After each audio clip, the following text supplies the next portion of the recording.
What's up, everybody? Welcome back into Lettermen Row. It's another offseason report. That's Andy Backstrom over there on the other side of that screen. That's the 40-year vet Tim May over there. I'm Spencer Holbrook, and we are here to talk about winter workouts. Yes, the Buckeyes are back in action, maybe 2.5 weeks off, and then all of a sudden back to the grindstone for the Buckeyes.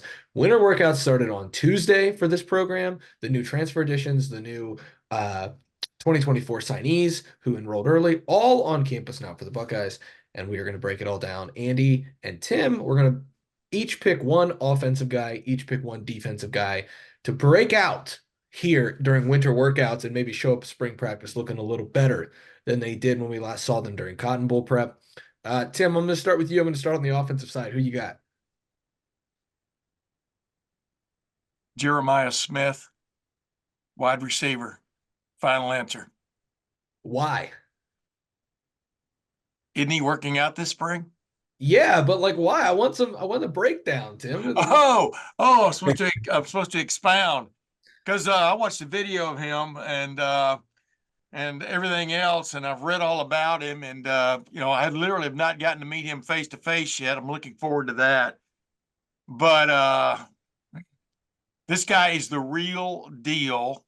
It's interesting how just his coming in presence had a couple of guys decide to leave, although one guy came back. He's going to be an instant depth maker, I do believe, in the wide receiver room, unless he stubs his toe or sprains his foot or whatever. This guy comes in, looks to me like 90% ready. I mean, it is amazing to me how wide receivers show up at Ohio State anymore. And that's before they even get coached by Brian Hartline. So just the eye test and the legendary listening to the legends test. He passes all those tests. Now let's see him put it into action with Will Howard and Devin Brown and Lincoln Keenholz et al. Throwing him the ball. I'm very much looking forward to this guy. Much the same way the first year I started covering Ohio State football full time, it was 1984, and a fellow by the name of Chris Carter stepped onto campus. Of course, that was in the fall then, but it was immediately obvious that this guy could play, was going to start sooner rather than later as a freshman. I've got the same sense about Jeremiah Smith.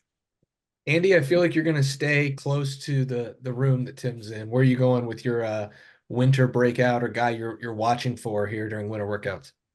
Yeah, sticking with the wide receivers, but going with Brandon Inniss, a second-year player. And as Tim mentioned, these guys come in ready, but sometimes they need a little bit of time to acclimate. And I think that's the case for Brandon Inniss. He came in the summer, whereas Carnell Tate came in the winter with the other guys in that four-man class. And that gave Carnell Tate an ability to have a bit of a head start, able to get used to the program, get used to the facility, and just make a good first impression that allowed him to play as much as he did as a true freshman. Brandon Inniss, on the other hand, still very talented, but you got the sense talking to players and coaches that, he was maybe just a little bit behind considering he didn't get that head start. He came in the summer, but I thought that he made a lot of good progress in the postseason. We heard that from players and coaches. The practices we did get to watch from the Cotton Bowl, it was cool to see him surrounding himself with greatness. I saw him stretching, alongside Emeka Egbuka, stretching alongside Travion Henderson. It feels like you could see some of that confidence exuding from him that maybe he didn't have when he first arrived with the program.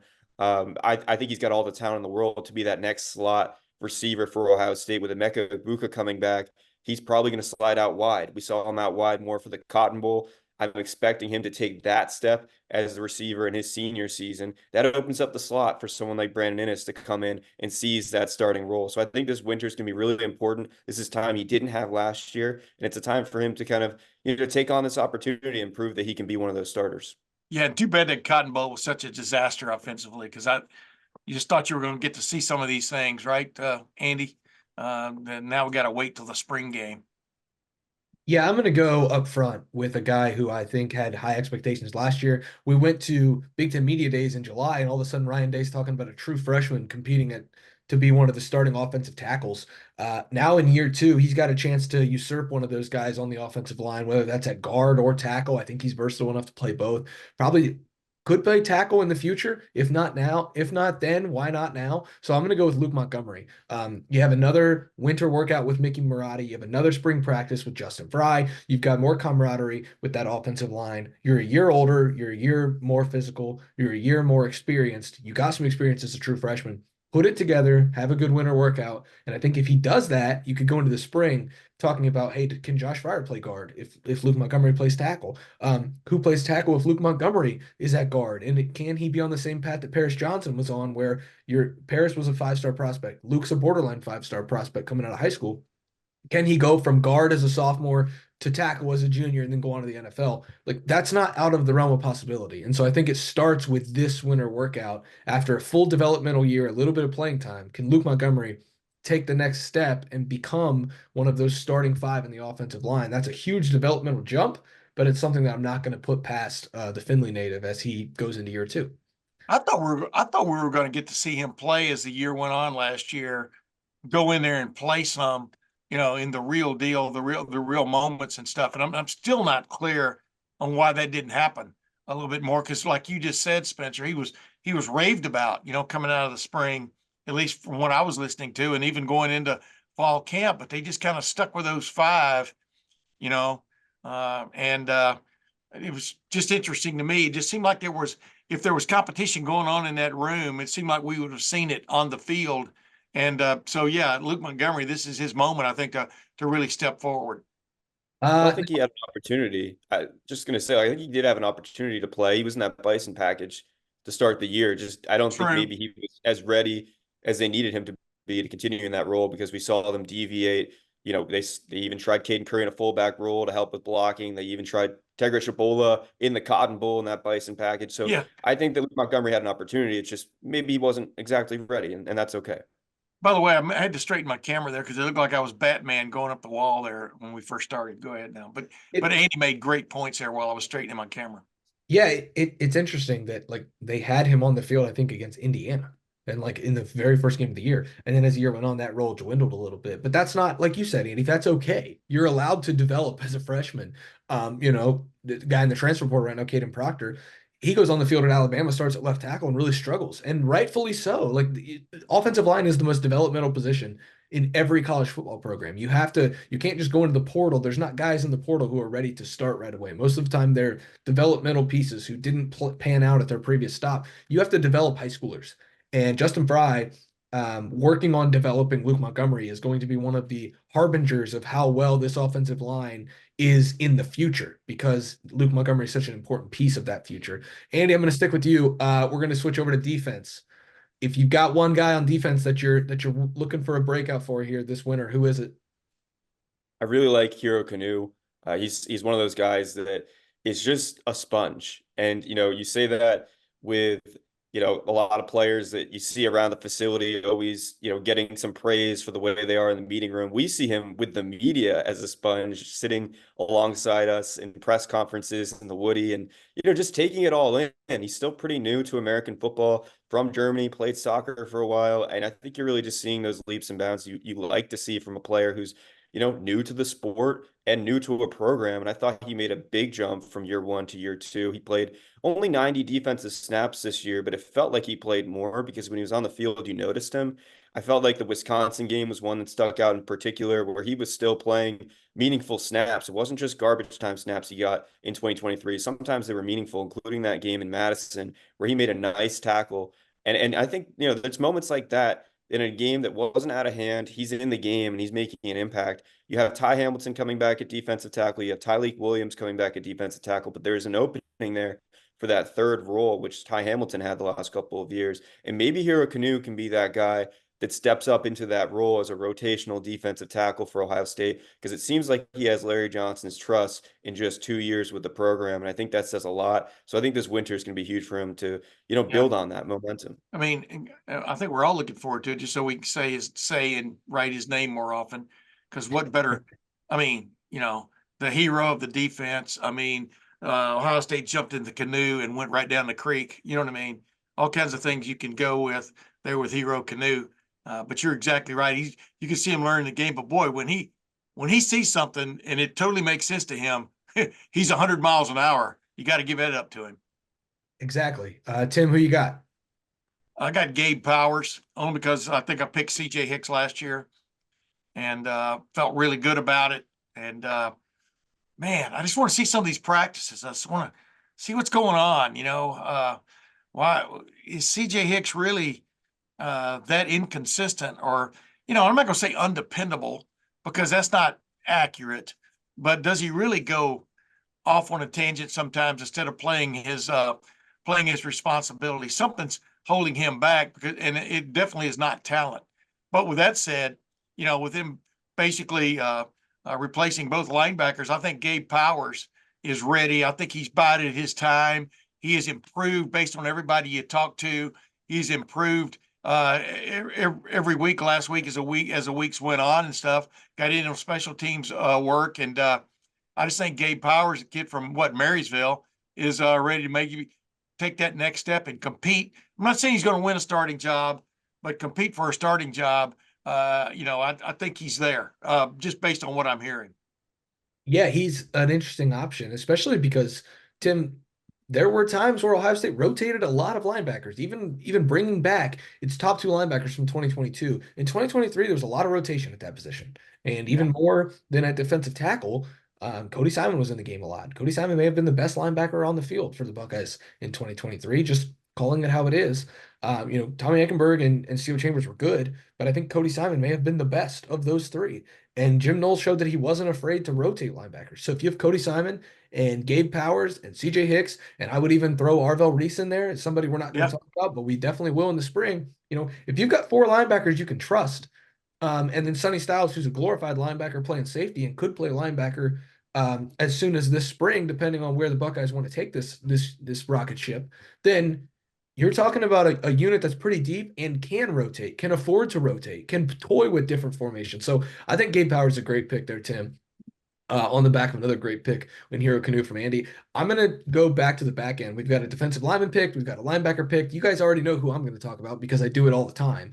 It's Malik Hartford. And it's not just because, I heard great buzz from him about him last February, a month into his career. The first month of winter workouts treated him very well, and he treated them like a mission. And you saw that then he started a few games. He was on the field for the Buckeyes very early in his career. He was on the field for very important plays. The Michigan play didn't go his way, but he was on the field a lot as a true freshman, and that experience will be invaluable. I think back to a guy like Lathan Ransom, who Malik Hartford reminds me a lot of Lathan Ransom coming out of high school. And now in his freshman year, Lathan played a lot during that COVID shortened year Yep. in 2020. I think he even started for the Buckeyes against Northwestern in the Big Ten championship game that year. Then you saw Lathan in year two take a leap and be a good part of a bad defense. Malik Hartford has a chance to be a huge part of a great defense in 2024. They're only replacing really one guy on this entire defense that you're not sure about. It's a safety spot. And assuming they don't get Caleb Downs from the transfer portal, and who knows, maybe by the time we even publish this video, that'll be fine. But Malik Hartford is due for a massive role in 2024 in his second year, taking over for Josh Proctor potentially.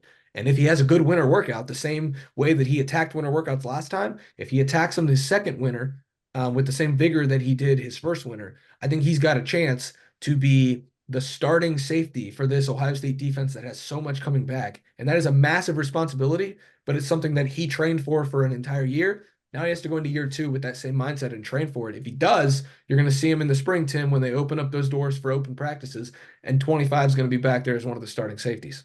Yeah. Well, I gave you kudos. Too many, actually, because I think I bruised your back as many times I patted you on the back about Malik Hartford. And I think when he got to play, well, except for that first start, not quite ready for prime time or whatever time that game started.